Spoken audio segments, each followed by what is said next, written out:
World Cup në RTK Radio.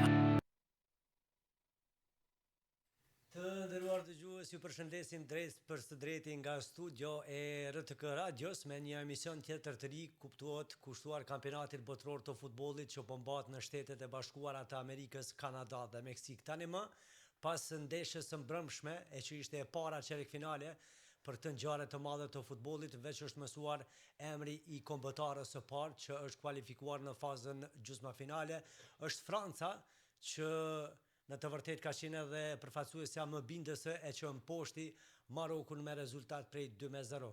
Është pritur shumë edhe nga përfaqësuesja e Marokut që bëri befasi të këndshme duke eliminuar kombëtare shumë të forta, por megjithatë është Franca ajo e cila deri më tani ka treguar stabilitet dhe kështu veç është kualifikuar në gjysmafinale. Sot do të mësohet edhe emri i kombëtarës së dytë ose më mirë po themi kundërshtari i Francës në ndeshjen e parë gjysmafinale të kampionatit botror, nga se do ta kemi një ndeshje poashtu interesante ndërmjet Spanjës dhe Belgjikës që do të nisë nga ora 21. Do të kemi edhe sfida të tjera çerek finale për të cilat do të diskutojmë gjerë dhe gjatë me mysafirin ton të ftuar, bëhet fjalë për futbollistin e njohur të shumë skuadrave, jo vetëm në Kosovë, Shqipëri, por edhe jashtë këtyre shteteve, natyrisht madje ka pas eksperiencë edhe në Finland.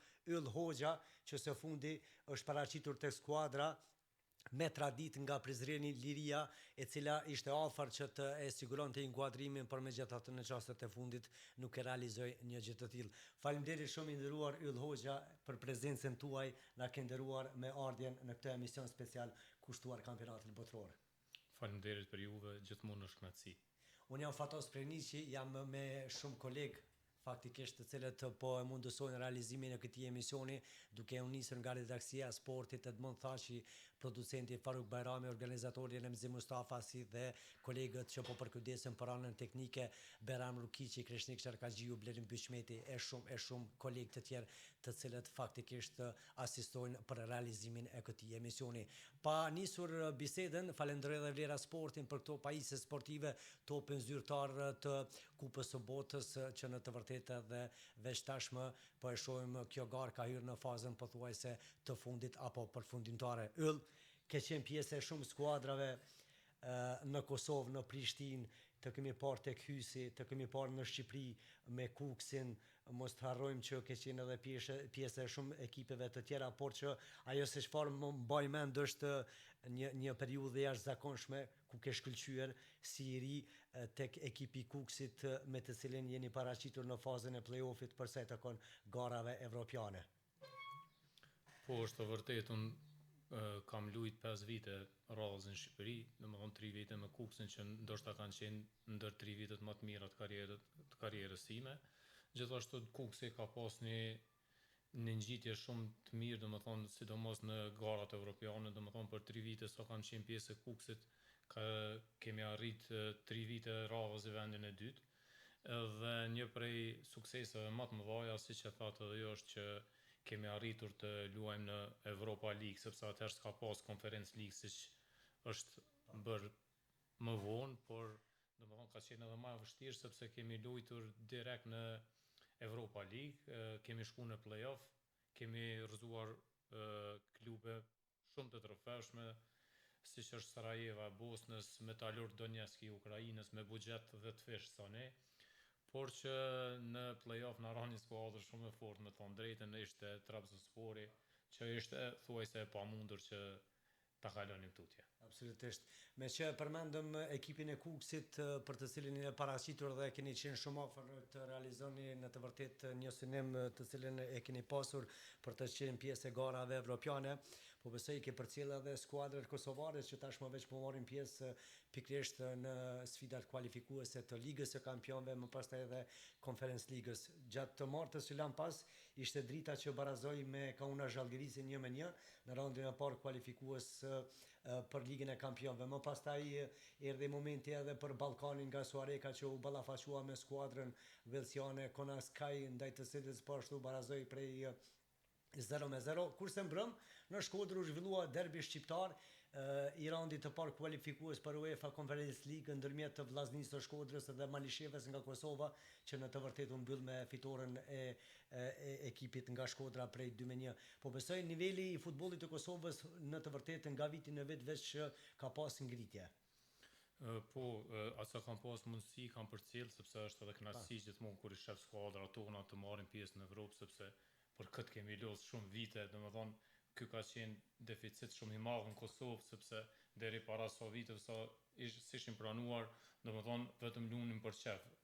Ekipa që del kampion nuk merrte asgjë, as nuk merrte pjesë në gara evropiane, thjesht vazhdonte fazën përgatitore dhe filloi ke viti tjetër. Ndoshta tani çdo gjë ka ndryshuar, po klubet po rrisin nivelin, domethënë shumë të organizimit, vetëm se duhet shumë investim në infrastrukturë edhe në vazhdimsi, sepse është vërtet që ne kemi lojtarë shumë cilësor, sidomos në talenta të rinj shumë, por që puna duhet bëhet, domethënë pak më ndryshe, më profesionalizëm edhe normalisht që infrastruktura, gjëja që duhet ta mundsoj edhe punën, po mungon shumë tek ne, sidomos këto fushat sintetike, por që shpresojmë që me të vërtetë të bëhen investime, sepse ja vlen, duke pas parasysh prapë dhe them që ka shumë talenta të cilët veç se po i shohim tani që kanë dalë nga futbolli i Kosovës edhe tash, domethënë kanë thy barierat, po bëjnë paraqitjet që shkëlqyera nëpër Evropë. Mos të harrojmë që me Yll Hoxhën, me të cilin faktikisht futbollistin e njohur, po realizojmë këtë intervistë drejt për drejt në RTK Radio. Jemi po ashtu live edhe në rrjetin tonë social Facebook.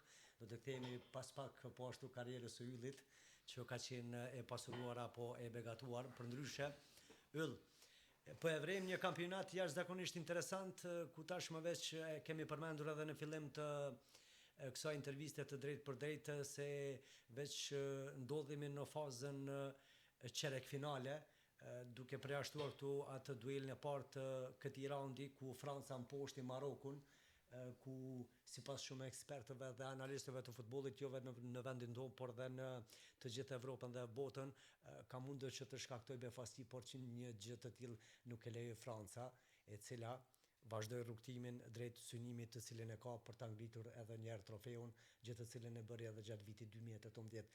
Çfarë në fakt e veçon Francën që për shumë kohë është njëra prej kombëtareve që ka bindur më së shumti? Franca mendoj që është një nga kombëtarët më të forta në botë, sidomos sulmin domethënë ka vrasës, mos flasim për Mbappén, mendoj që Franca ka edhe posedim, ka edhe tranzicion shumë të mirë, gjë që e bën shumë të frikshme, sidomos tani që ka një përvojë të jashtëzakonshme, sepse gjithë ta lojtarët po luajnë në elitën më të lartë në futboll, edhe me eksperiencën e tyre mendoj që po luajnë atë sa po i duhet. Nganjëherë po e ngadalsojnë ritmin, është shumë interesante, kur ju duhet, domethënë në tranzicion janë shumë të frikshëm, gjë që më ka bërë shumë përshtypje. Unë kam prit një Francë shumë të fortë, por këto ndeshje, sidomos në ndeshjen me Marokën, duhet pasur parasysh që Maroko ka qenë një nga kombëtarët më të forta, ashtu siç e shohun. Domethënë nuk ishte rastësi ajo suksesi i Marokos në vitin 2022 në Katar. Kishin një shpejtësi të jashtëzakonshme në dy fazat, edhe mendoj që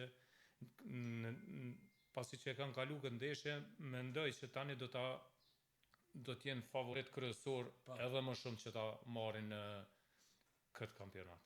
Në të vërtetë, nëse marrim parasysh atë se çfarë ka ndodhur deri më tani, por edhe futbollistët të cilët për momentin janë tek kombëtarja e Francës, një gjë e tillë edhe shumë lehtë mund të bëhet realitet. Përndryshe, kundërshtari i Francës do të mësohet sonte pas orës 21, kur edhe do të nisë sfida e dytë qerek finale ndërmjet Spanjës, që do të ketë punë me Belgjikën. Një Belgjikë që pa kush po e llogarit, por ka ardhur deri në këtë raund. Një Spanjë në anën tjetër që realisht vazhdon të ketë ritmin e njëjtë të lojës, mban posedimin e topit dhe këtë e bëri edhe ndaj Portugalisë të cilën e eliminoi. Do të mund të ketë ndonjë befasi sonte prej orës 21 Spanjë-Belgjik? Çdo gjë është e mundur sepse është futboll, prandaj është sporti më i në shikueshmërinë më të madhe në botë. Sa i përket Belgjikës, me të vërtetë kanë tregu lojë shumë të mira, ka eksperiencë, është shumë e rrezikshme në tranzicion, edhe ka individ që mund ta kryejnë lojën. Po gjithmonë duke pa në anën tjetër Spanja, domethënë Spanja tashmë po e shohim gjithë që përveç posedimit, domethënë din të luajnë edhe shumë shpejt në thellësi që ndoshta në vitet e kaluara pak ka pasë deficit në këtë pjesë. Ndërsa mendoj që prap Spanja e kalon me eksperiencën që ka dhe me qarkullimin e topit që e mban gjithmonë e lodh kundërshtarin dhe mendoj që do të arrijë ta kaloj këtë rrugë. Nëse Spanja e kalon këtë fazë, do të ketë punë me Francën. Këtu pastaj çfarë mund të themi? E këtu pastaj është ndeshje pa parashikues. është mas pari është kënaqësimi po, domethënë edhe për ne shikusht është shumë e mirë të shohim në një ndeshje të asaj kategorie, domethënë. Dy kombëtare gjigante. Dy kombëtare gjigante, shpresojmë që të mos jetë në orët shumë të vona sepse me të vërtetë ka ndiku kjo pak orët shumë vona, normal që njerëzit kanë punë dhe nuk po mundin mi pa, por mendoj që do të jetë një ndeshje shumë e fortë, po prap ju dha përparësi Francës. Okej. Pas këtij dueli, me njerë nesër do të kemi, po pajtohesh me mua, një sfidë po ashtu për rëndësia, shumë interesante dhe shumë të vlefshme.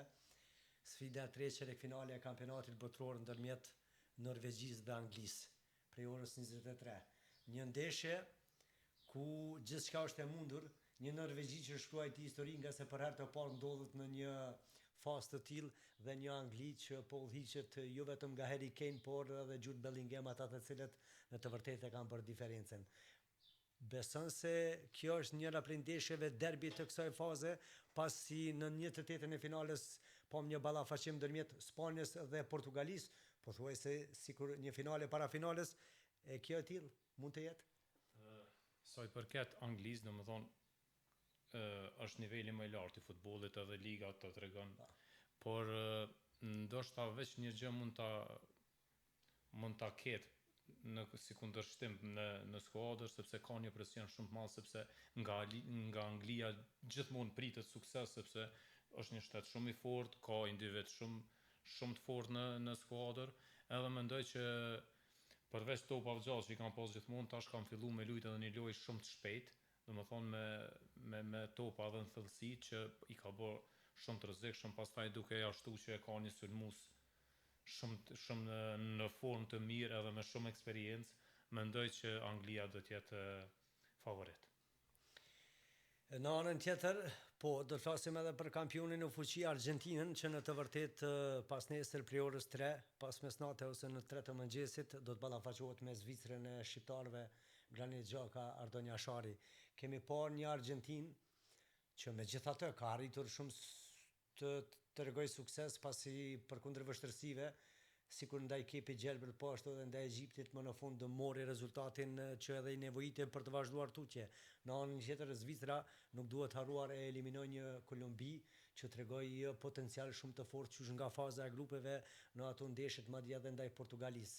Mendon se këtu Argentina paksa do të mund të ketë punë relativisht të vështirë ndaj Zvicrës, të cilën e shohim shpesh në kampionate evropiane dhe botërore? Realisht Argentina ka një përvojë shumë të madhe. Siç e kemi pa edhe më herët, edhe kur ka qenë të luajë dop, domethënë ka rikthyer ndeshjen, e rikthei rezultatin nga 2-0 në 2-3, që pak kush e ka prit kur e ka pa atë rezultat në fillim 2-0, por që Argentina nuk fiton vetëm me cilësi individuale, po fiton edhe si grup, edhe e ka një mentalitet fitues shumë të fortë, sidomos këtë herë, domethënë ashtu siç i kanë pa, domethënë sidomos në këto raunde kur bëhet një rikthim i rezultatit, mendoj që ndikon shumë në mentalitet edhe në disponimin dhe motivimin e lojtarëve, edhe mendoj që do të jetë në përparësi ndaj Zvicrës. Sa i përket Zvicrës, është ndër kombëtarët më të organizuara taktikisht, domethënë ka një gjak që është truri i ekipit, që për mua është një nga lojtarët më të mirë në botë. Edhe Zvicra ka eksperiencë, por mendoj që ndoshta kapaciteti i Zvicrës për momentin duke pas parasysh kundër kujt kanë të bëjnë me Argentinën, do të jetë deri këtu.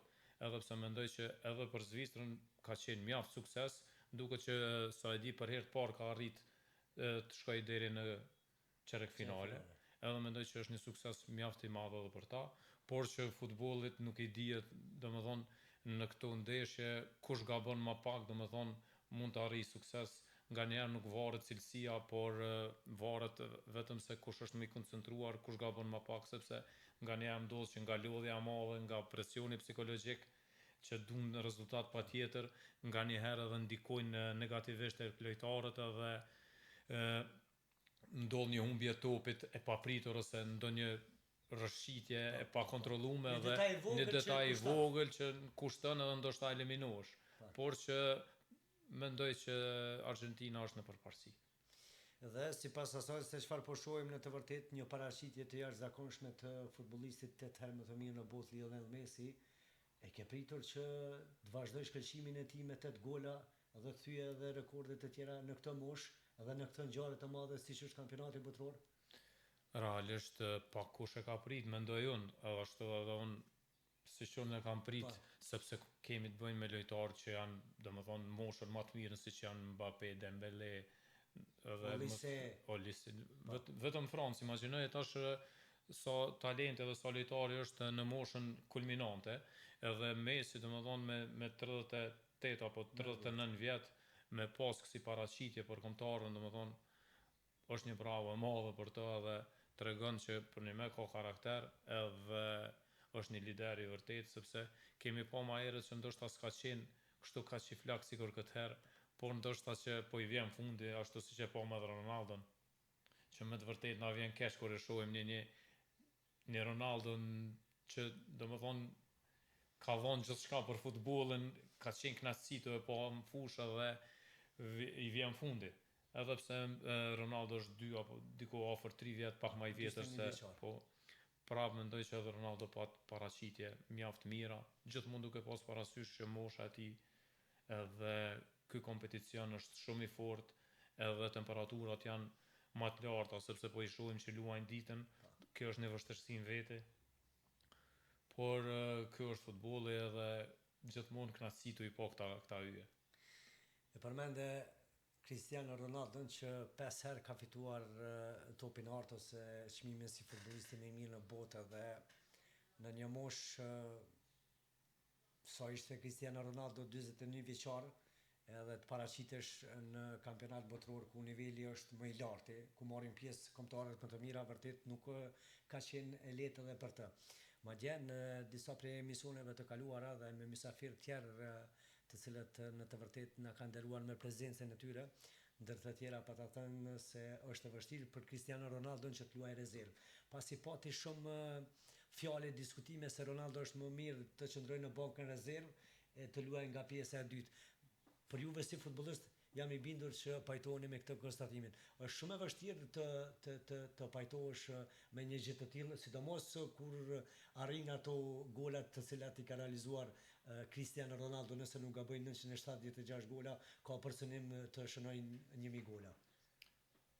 Është shumë e vërtet, po gjithmonë duhet me pa edhe anën tjetër nga ana e trajnerit. Ndoshta edhe trajneri ka përdor Ronaldon që fokusi të jetë tek ai, ndërsa të bëj në lojë nga krahas siç ishte Leao apo por mendoj që edhe Ronaldo e ka pas edhe do ta ketë gjithmonë të vështirë që ta nisë ndeshjen nga stoli, sepse kur mësohesh edhe je ndër lojtarët kryesorë edhe e din kapacitetin tën, është shumë e vështirë.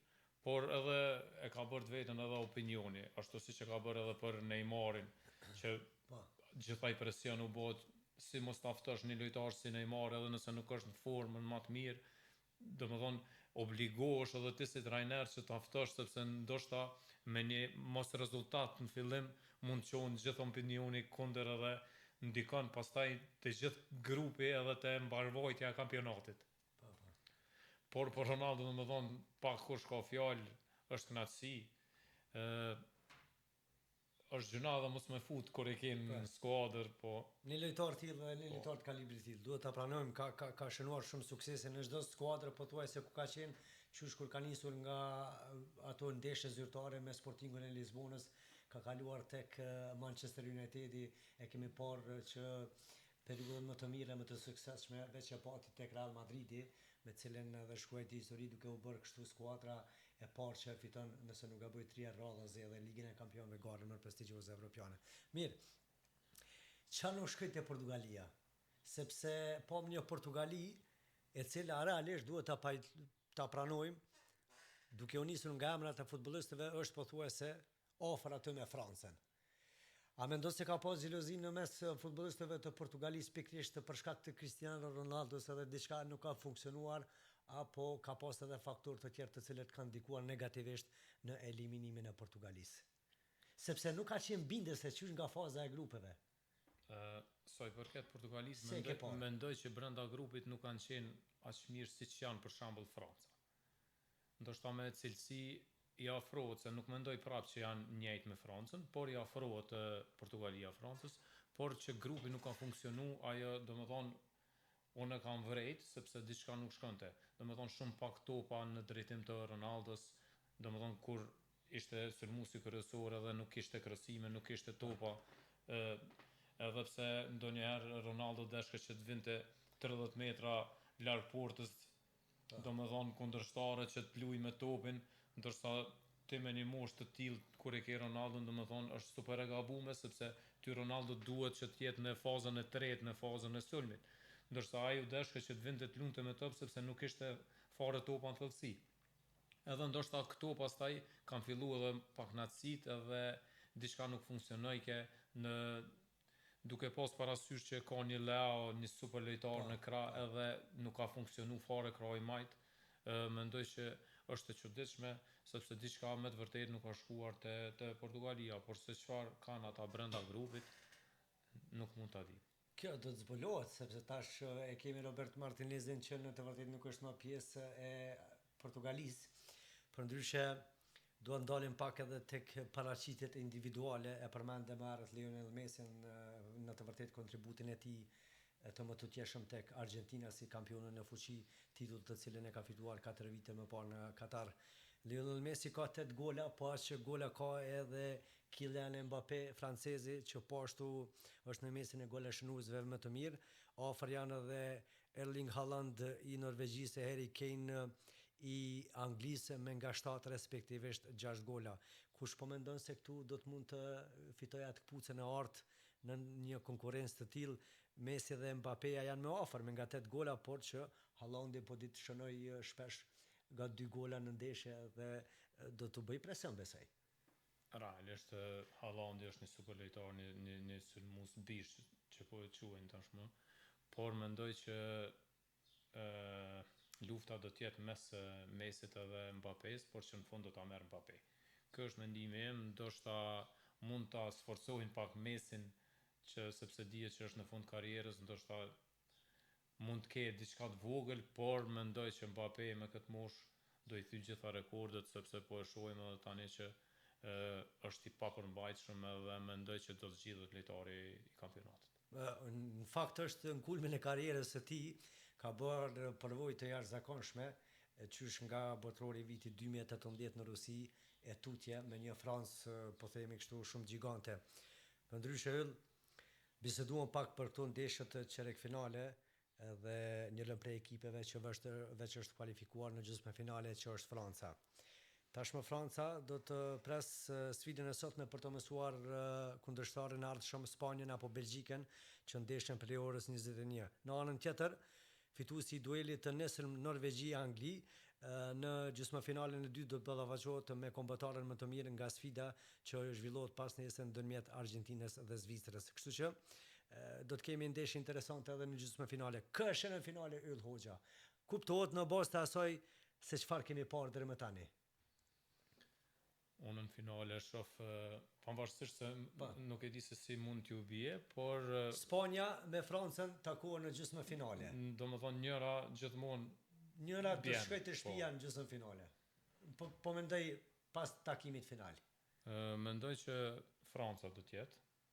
Edhe nga grupi tjetër Kemi Argentinën e që shoh ballafaqohet me Argentinën. Zvicrën. Anglia, Norvegjia këtu, pastaj Unë e shoh Francë, Argentinë. po.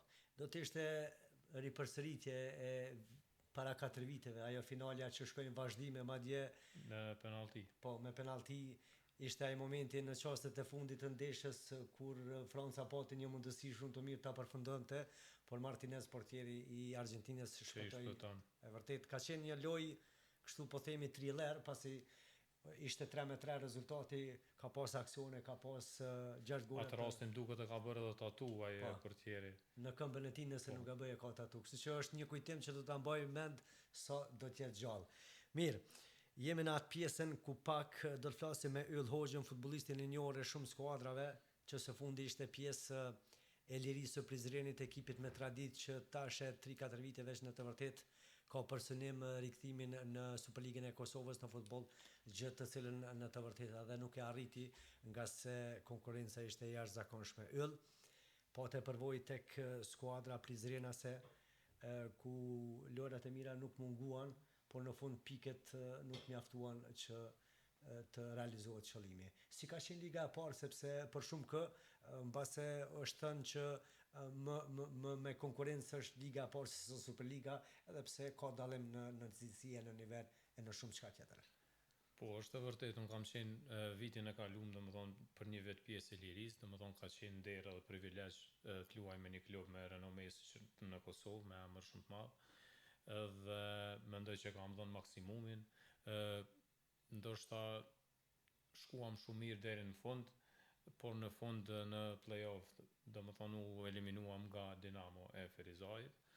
Edhe ka qenë një dëshpërim mjaft i madh, por që jemi munduar ta japim maksimumin, edhe pse në muajt e fundit kemi pas disa probleme, por që jemi në Kosovë dhe tani po mundohemi që ti të i kalojmë disi, por që gjithmonë e lojtarët domethënë po dalin pak më keq se të tjerët në opinion, por ky është realiteti, duhet vazhdojmë, mos dorëzohemi, sepse futbolli është në ngritje, sidomos në Kosovë, edhe besoj dhe shpresoj që vite më të mira do të vinë. Unë kam qenë i angazhuar shumë me kolegët, kuptohet për shkak të kampionatit botror të futbollit, edhe nuk është se në të vërtet ka marrë ndonjë informacion. Je edhe më tutje pjesë e lirisë së Prizrenit? Ka diçka zyrtare, do të vazhdosh apo jo? Deri tani nuk ka asgjë zyrtare, domethënë për momentin jam lojtar i lirë, por në ditët e vijim do ta shoh edhe një herë, do ta rishoh të ardhmen time se ç'a do të bëj. Jam në formë shumë të mirë, domethënë edhe fizikisht nuk kam ndonjë dëmtim apo diçka, po vazhdoj me stërvitje.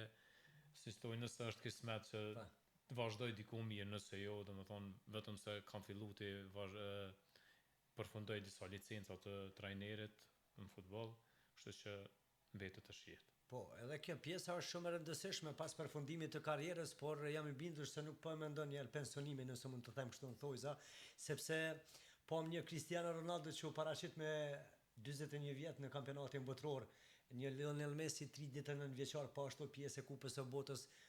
Shumë ka ndryshuar futbolli në këto vitet e fundit, pasi nëse dikur lojtarët në moshën 33-34 vjeçare përfundonin karrierën, tashmë kemi një shtyrje të moshës, po e vrem këtë. Është e vërtetë, domethënë profesionalizmi ka sjellë jetëgjatësi, sidomos stërvitjet, domethënë janë shumë më të avancuara, ushqimi, vitaminat, gjë që bëjnë karrierën shumë më të gjatë. Ndoshta të luash në Evropë është pak më lehtë sepse i ke gjitha, edhe është një mentalitet pak më ndryshe. Domethënë kur mundesh, fusha tregon, ndërsa tek ne pak më ndryshe, kur i bën disa vjet, pak më shumë, ndoshta mendojnë që s'mundesh më, po unë mendoj që fusha tregon gjithmonë, edhe për mua ka tregu, s'kam qef shumë të flas për veten, por nganjëherë është edhe fat, ti je në ekipin e duhur, me trajnerat e duhur që ta dhojnë besimin, edhe normal që gjithmonë mundohem që ta shpërblej me korrektësi edhe me atë që kam unë mundësi. Edhe për Cristiano Ronaldo për pashtu edhe për Lionel Messin faktikisht mosha ose vitet janë vetëm numra dhe kjo dëshmua dhe po dëshmohet edhe në këtë ngjarje të madhe të kampionatit botror. Yll ne juve në këtë drejtim ju dëshirojmë suksese sepse përmendë që je në formë, nuk e pas ndonjë lëndime që është shumë e rëndësishme. Tani më po të shpresojmë që të shohim edhe më tutje në ndonjë skuadër duke dhënë kontributin tuaj me eksperiencën tuaj të cilën e keni pasur tash nëse nuk gaboj zyrtarisht nga viti 2006 apo edhe më herët. Po flas në ekipet e para sepse nuk është se edhe duket 2005 ose 2004. që ke nisë në moshë të re në ekipet e para. Po që kam debutu në Prishtinë, domethënë si i ri nga Prishtina, edhe që atëherë domethënë kam qenë ndër skuadrat më të mira në rajon, në Kosovë, edhe jam mundu që gjithmonë ta jap maksimumin kudo që kam qenë, e kam pas edhe kënaqësi sepse e kam dashur nga fëmiria. Edhe tani që edhe djali ka fillu nga pak mirët në sport, edhe ai po më thotë që mos e lë se ti mund të falo, kështu që kam edhe një presion nga ai, edhe besoj që do të vazhdoj edhe në ai vit, sepse po ndjej mirë edhe pse jo. Po pse mos ta shfrytëzosh patjetër kur kjo ndodh. Gjithsesi, me që më herët pak biseduam edhe për kampionatin botror dhe për këto ndeshjet tjera çeyrek-finale që pritet të zhvillohen nga sot dhe ditëve në vijim. Si është dukur për Yll Hoxhën ky kampionat botror që për herë të parë është mbajtur me 48 kombëtare dhe në 3 shtete të ndryshme, SBA, Kanada e Meksik. Kemi parë që në fakt qëllimi ka qenë për disa prej ekipeve që kanë qenë më të vogla të paktën ta kenë mundësinë të realizojnë ëndrrën që ka pas edhe Kosova që asnjëherë nuk ka qenë më pranë kësaj ngjarjeje pas asaj ndeshjes finale të play-offit ku ne psuam nga Turqia minimalisht, një Turqi që më pastaj dështoi. Realisht asnjëherë s'kemi qenë më afër, edhe mendoj që kanë më kalu shumë vite dhe s'kemi më qenë më afër. Por këtu vjen pa domethënë përvoja, eksperienca, sepse ne jemi në fillimet ashtu si shtet, po ashtu edhe si kombëtare. Ka qenë një presion i jashtëzakonshëm për lojtarët, ashtu siç e kam po unë, sepse unë vetë kam qenë pjesë e kombëtarës, po kur kam luajtur s'kemi qenë të pranuar, edhe kam po një është normale dëshira shumë e madhe për një sukses që të kualifikohemi. Por ndoshta ka qenë shumë e tepruar sepse kemi dhuru një presion shumë të madh tek gjithë lojtarët, tek stafi, edhe ndoshta kjo ka ndikuar sepse Turqia mendoj që edhe s'di sa herë nëse ne ndeshemi me ta nuk mund të zëjmë më dot. Por që ky ishte fati jon, mendoj që është shumë e rëndësishme, kemi fituar një përvojë, jemi shtet i ri, po ecim në hapat sigurt edhe mendoj që në të ardhmen kjo do të jetë një përvojë për neve, një mësim se si duhet menaxhuar këto ndeshje me qetësi edhe të lejmë lojtarët ta bëjnë punën e vet, edhe ne, unë po e fus veten tek tifozët, tek opinioni. Jo, po edhe në cilësinë e futbollistit në të vërtetë ke qenë pjesë e përfaqësuesës, kështu që e ke më të lehtë edhe të tregosh për emocionin ose për shtypjen. Normal që është emocioni pa përshkrueshëm, domethënë ta përfaqësosh shtetin tënd, domethënë është kulmi i kënaqësisë që mund vi në karrierë. Unë kur kam marrë ftesën, kam qenë duke luajtur në Shqipëri, kur kam marrë ftesën që të jem pjesë e Kosovës, domethënë ka qenë një kënaqësi e pa imagjinueshme, domethënë. Edhe pse imagjinoj nuk kemi qenë të pranuar, kemi luajtur ndeshje miqësore, por ka qenë domethënë kënaqësinë maksimum. Imagjinoj tash lojtarë që po kanë mundësi të luajnë që për sa gati ishim për të kualifikuar. Po, shumë afër, shumë afër. Po që se do të ndodhte një gjë e tillë, edhe nëse ne do të kualifikoheshim, edhe pse s'është që e realizuam atë ëndrrën e kamëshme të cilën do të vijojmë ta kemi deri sa të realizojmë edhe qëllimet. Do të ishim në grup me Shtetet e Bashkuara të Amerikës, pastaj e kemi parë një Australi, që po ashtu është treguar shumë e fortë, po të ishte edhe Kosova këtu. Do të ishte një përvojë shumë e mirë për ne si shtet. Edhe Paraguay, se për pak sa harrova. Normal që momentin që kualifikohesh aty nuk ka asnjë kombëtare që mund të thush në letër, mund të harrafi këtë apo kupton. Po sepse arsyeja pse parashtrova pyetjen është se kështu edhe ne personalisht për shkak të dëshirës së madhe e kemi diskutuar edhe në shoqëri, por edhe me kolegët tonë në redakcinë e sportit që mbase Kosova do ta kalonte fazën e grupeve. Pam një SBA që kaloi let tutje bashkë me Australinë dhe Paraguajin. Ndoshta Kosova do kishte bërë paraqitje shumë të mira. Mendoj që më të mira se me Turqinë që ishte këtu, sepse normal që masi të kualifikohesh, ndoshta presioni është pak më i vogël sepse dihet kualiteti edhe jemi një popull i vogël, është e ri edhe nuk ishte me qenë ndonjë presion siç është në skuadrat e mëdha, sepse zakonisht pasi të kualifikohesh në kampionat botëror, domethënë presioni më i madh është tek kombëtarët me emër, me lojtarët me emër, edhe normal që nga të cilat pritet shumë. Normal që gjithmonë pritet siç është Anglia, siç e thamë edhe më herët, Argentinë, Francë, nga këtu pritet gjithmonë edhe normal që presioni është tek ta. Por mendoj që do të ishte shumë e vështirë, por do të ishte edhe një mësim shumë i mirë për ne, sepse në kampionat i tillë ty t'ja përvojë edhe si shtet, pastaj për cilët edhe tek trajnerët në Kosovë edhe tek futbollistët edhe është një zinxhir që të gjithë përfitojnë. Po, pajtohem sepse në fakt kemi parë kombëtare edhe në këtë kampionat botëror që për shkak të eksperiencës ose përvojës të cila nuk i kanë pas edhe në të vërtetë janë eliminuar. Yll Hoxha, unë të falenderoj shumë për kohën, të premtova në fillim se do ta bëjmë më të shkurtër për shkak të angazhimeve që ke, po për shkak të bisedës së këndshme që në të vërtetë e patëm, u desh pak dalë edhe prej asaj se çfarë premtova në fillim, edhe për çka jam shumë i njohës. Gjithmonë është kënaqësi të jem mysafiri jote, domethënë kam një respekt të veçantë për ty, për punën që ke bërë ndër vite, sepse të njoh që një kohë të gjatë, edhe të falenderoj pa mas për ftesën, edhe gjithmonë është kënaqësi që të jem pjesë e juaja. Kënaqësi është edhe jona. Shumë faleminderit i themi Yll Hoxhës, futbollistit të njohur, i cili me eksperiencën e tij vazhdon edhe më tej karrierën e tij tani më edhe në vendin tonë, ndërsa së fundi ka qenë pjesë e lirisë së Prizrenit dhe në këtë drejtim edhe një herë të dëshiroj shumë suksese. Fillimisht shëndet. Faleminderit shumë. Ka sa i përket emisionit special kushtuar kampionatit botëror të futbollit në RTK Radio, kuptohet ishim drejt për drejt edhe në rrjetin tonë social Facebook, e juve ju ftojmë të qëndroni edhe më tutje me programet tona në vazhdim.